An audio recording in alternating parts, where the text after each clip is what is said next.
네, 오늘은 이스라엘이 시리아 수도를 폭격하는 비밀 드루지족.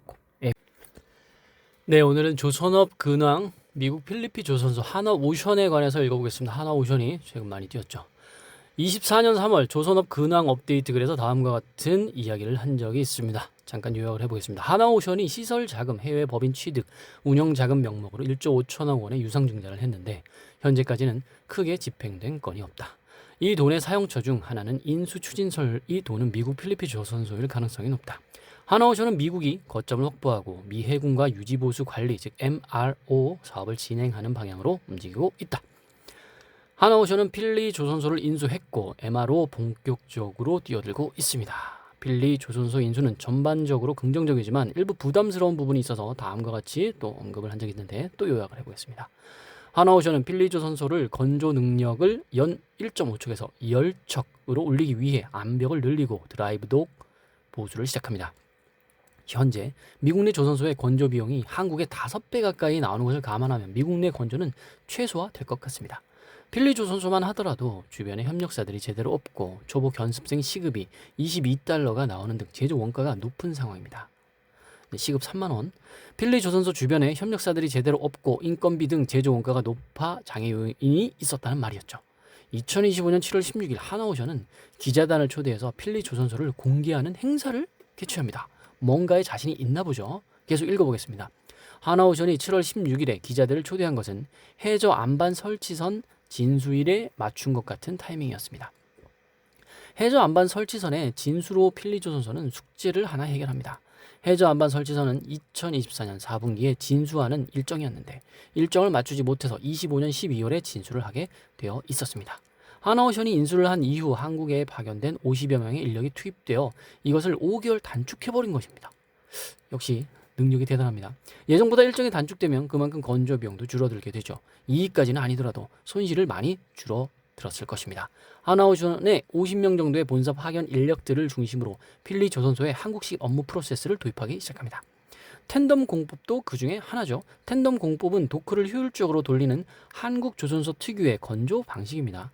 선박은 도크에서 물에 뜰 수 있을 정도로 건조가 되면 암벽에 옮겨서 마무리를 하게 됩니다. 도크에 물을 넣어 선박을 띄워야 암벽으로 옮길 수 있으니 도크 한 개에 선박 한 척은 기본이고 필리 조선소도 그렇게 운영을 하고 있었습니다. 텐덤 공법은 한 개의 도크에 여러 척의 선박을 건조하는 방법이죠.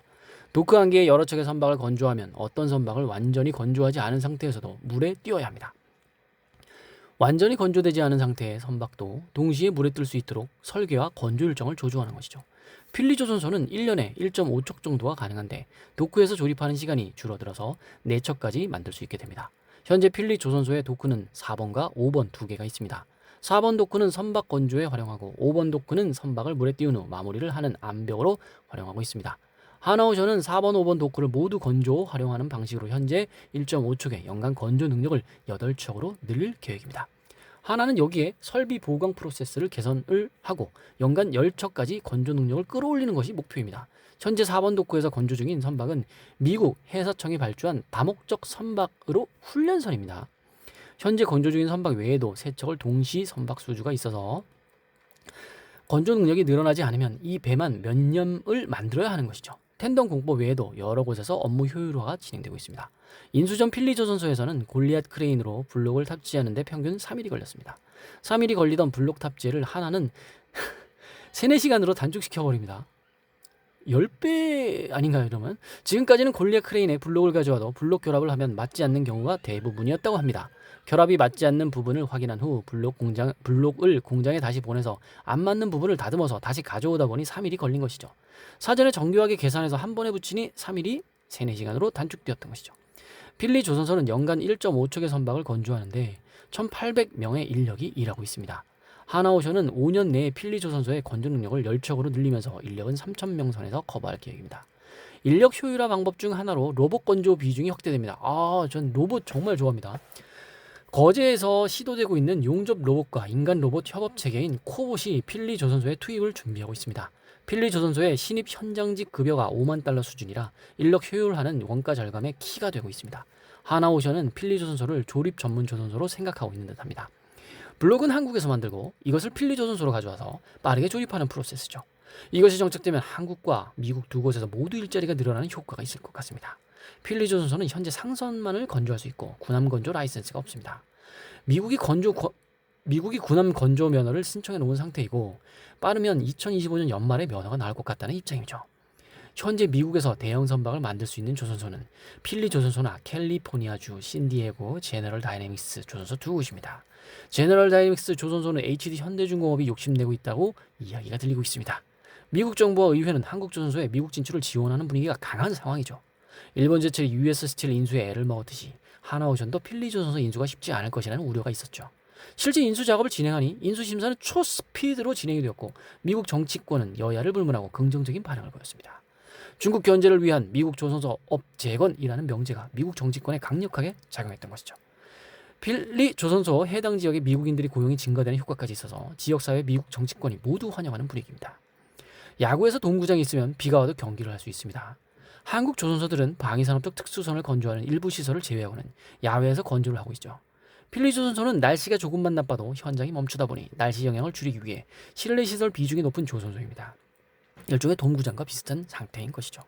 날씨의 영향을 적게 받는 장점도 얼떨결에 보유한 상황입니다. 지금까지는 좋은 이야기만 했으니 우려되는 지점도 언급을 하겠습니다.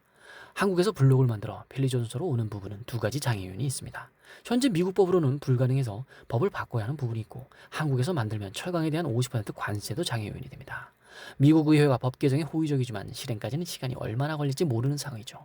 비싼 인건비와 원자재로 선박을 건조해야 하는 문제가 있습니다. 다만 미국에서 건조하는 선박은 동일 선박 기준으로 한국 건조 선박보다 4배 정도 비싼 가격을 받고 있죠. 4배라는 가격을 버퍼로 원가 상승 요인을 어느 정도 커버할 수 있을지가 관건입니다. 필리조선소에 주황색으로 도색된 골리앗 크레인이 보일 것입니다. 이번 기자단 초대의 골리앗 크레인은 모두 한쪽 방향에서만 촬영이 되었다고 합니다. 네, 촬영을 한쪽 방향에서만 허용했다고 합니다. 골리앗 크레인의 뒷면 도색이 완료되지 않아서 뒷면은 주황색이 아니라 파란색이기 때문입니다. 한국이라면 골리앗 크레인이 작동하지 않는 야간에 밤샘 작업을 해서 일주일이면 도색이 끝날 일이라고 합니다. 미국은 주간에 골리앗 크레인이 쉴 때만 도색 작업을 진행하니 3개월째 도색을 하고 있는데 앞면 도색이 이제 끝난 단계입니다. 이 색칠을 칠하고 안 하고가 그렇죠. 하나의 이런 CI 트렌드 마크가 주황색이기 때문에 한미 간 일정은 방식의 차이가 분명히 존재하고 있다는 점을 감안할 필요가 있습니다. 한 줄 코멘트입니다. 하나오션이 한국 조선소의 건조 기법을 필리 조선소에 도입하면 효율을 빠르게 올리고 있습니다. 일하는 방식 등의 차이가 있어서 한국 수준의 업무 효율을 기대하기는 힘들 것 같지만 4배 가까이 높은 수주 가격을 활용해서 최대한 효율을 높이는 정도가 최선 같아 보입니다. 와, 이제 로봇도 도입되고 아주 좋네요. 자, 조금만 한번 읽어보겠습니다. 재미난 글.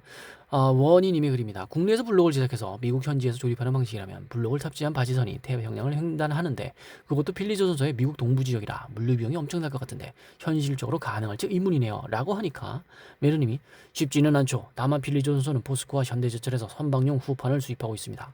후판을 블록으로 키운다고 생각할 수도 있을 것 같습니다. 다만 블록은 바지선으로 끌어야 하니 철강 수입보다 난이도와 비용이 더 올라갑니다. 7,000톤 블록 기준으로 파나마 운항 통행료 40만 불 등을 포함하면 운송비만 300만 불이 더 들어갑니다. 블록 가격의 한미 차이가 상선은 140만 불 정도라 상선은 가성비가 안 나올 듯합니다. 다만 군함은 가능해 보입니다. 가격이 비싸고 보안상 최종 조립을 미국에서 하는 조건 등이 달릴 경우가 있어서요. 그 아래 또 댓글입니다. 저도 이 생각이 나서 선수나 선미 블록에 현지에서 만들고 중간 GPE 블록을 국내에서 조달하겠다는 심산인 듯한데 미국의 높은 성과가 아니면 도저히 나올 수 없는 발상이군요. 과거 한진중공업 필리핀 수빅 조선소는 여기에 비하면 양반이네요. 이런 조선소 이야기는 저도 잘 모르고 있는데 오늘 많이 배웠습니다. 감사합니다.